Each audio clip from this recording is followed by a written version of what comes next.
Thank you, Mr. Chairman. Thank all of you for being here. Gentlemen, I have the honor and privilege of representing the entire coast of Georgia, from South Carolina all the way down to the Florida state line. About 110 miles of coastline. As you can imagine, marine travel and boats are important to us and very important. And as all of you know, and as anyone who owns an outboard motor knows, fuels can be very damaging to marine vehicles, to marine boats and outboard motors. It causes a lot of deterioration, a lot of wear and tear, and that's something that I'm concerned about. Mr. Maples, I'll go to you first and just ask you, is the EIA doing anything to look at marine engines, and are you factoring anything into the future of transportation as a result of the fuels that we're having and being forced to use in marine vessels like this? So we do. So we look at the freight industry, marine sector, and then we also look at recreational boating, and we make projections of energy consumption in both, and we do track the gasoline and diesel consumption in recreational boating separately from that of the rest of the transportation sector. What is biobutanol? Tell me about that. Are you familiar with it? I am not that familiar with it. Anyone on the panel familiar with it? A little bit? As I understand it, it's an alcohol produced from renewable plant-based energy sources or advanced feedstocks such as cellulosic biomass like wood residues.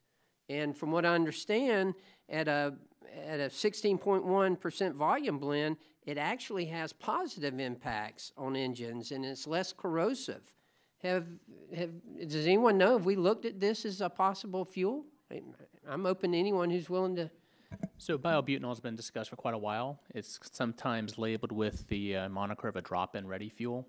So compatibility issues are not a big issue, supposedly. It's had a little trouble getting some market share, and there's some limitations in terms of its blending economic. Can you tell me why? Is it? Quite frankly, I think it's a lobbying thing. A lobbying thing. There's a lot of stakeholders looking for a piece of this pie. And this is another ingredient trying to get a piece of the fuels market, and there's a lot of competition for it. And I think there's some regulatory hurdles that need to be overcome. I'm not. Okay, what are the regulatory hurdles? Can we help with that? Because if it's, if actually, as it says, if it has positive impacts on engines and is less corrosive, this is what we need to be looking for. I mean, listen, I get calls all the time in my office about marine engines and about having to use this fuel that's corroding these engines. I mean, EPA has looked at it. You can ask EPA specifically what is their criteria for considering biobutanol and blend levels and its interaction with other constituents and fuels.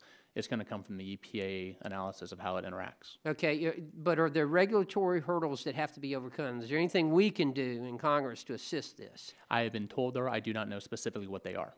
Okay. Fair enough, fair enough. While I've got you and while I'm talking to you, I'll skip over to the question I had for you. The marine manufacturers, again, they've raised some concerns about how the fuel blends are marketed to consumers. For instance, one of them, E15 fuel blends in some scenarios are being marketed as unleaded 88. Are you familiar with that? I am familiar with that, yes. What's going on with that? Why are they being labeled like? The retailers who are selling E15 blended fuels are seeking an opportunity to grow their sales.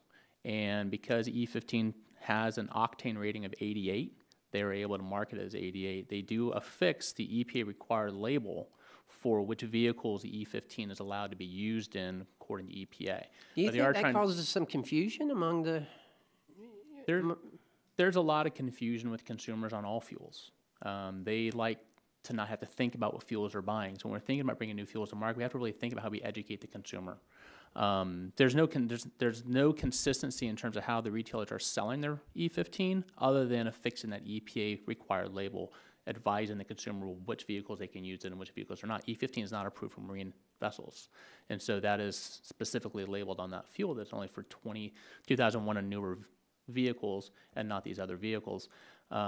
There's Let only me ask y'all think we can make it any more confusing? I mean, can we all get together and see if we can make it more confusing, absolutely. Jeez. Well, we're doing a pretty good job right now. I'll guarantee you that. Let me skip over, and Mr. Farrell, I'll go to you and ask you this question. Again, I represent South Georgia, so plenty of pine trees. What about cellulosic fuels? Are we doing anything with that? Yes, the Department of Energy is indeed looking at advanced cellulosic routes to produce biofuels that could have advantageous energy and